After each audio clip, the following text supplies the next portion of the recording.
Benvinguts una vegada més en aquesta sessió de matemàtiques. El que anem a treballar en aquest vídeo és una activitat que ens ajudarà a finalitzar tot el recorregut que hem treballat per tal de trobar l'algoritme estàndard de la resta. Doncs per començar, realitzarem una resta en la qual no hem de descomposar ni les desenes, ni les centenes, ni les unitats de miler. Per tant, podem dir que és una resta sense aportar-ne. Per exemple, 5.346 menys, li podem restar menys 1.215. Una vegada tenim escrita la resta, anem a estructurar-la mentalment o bé escrivim en la pissarra per tal de recordar-nos. Comencem. Si jo tinc 6 elements i me'n prenen 5, quants em quedaran? Doncs com molt bé heu dit, em quedarà un element, el col·loquem just amb les unitats.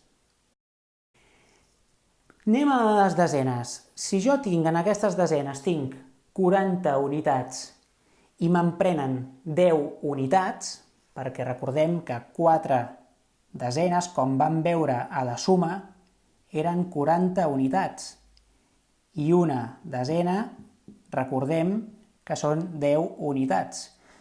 Si tinc 40 unitats i me'n prenen 10, quantes me'n queden?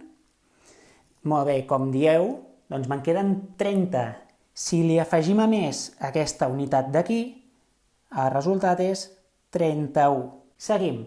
Si jo tinc 300 unitats, perquè recordem que 3 centenes és igual a 300 unitats. Si jo tinc 300 unitats i li resto 200 unitats,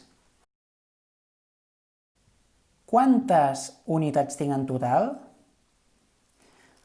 Molt bé, doncs 300 menys 200 són 100 unitats, més les 31 unitats que li hem sumat ara mateix, dona 131. I ja per acabar, el mateix amb les unitats de miler. Si jo tinc 5.000 unitats, 5 unitats de miler igual a 5.000. Si jo tinc 5.000 unitats i li resto 1.000, perquè recordem que una unitat de miler igual a 1.000 unitats. Em dona 4.000 unitats. Si li sumo en aquestes 131, el resultat serà 4.131.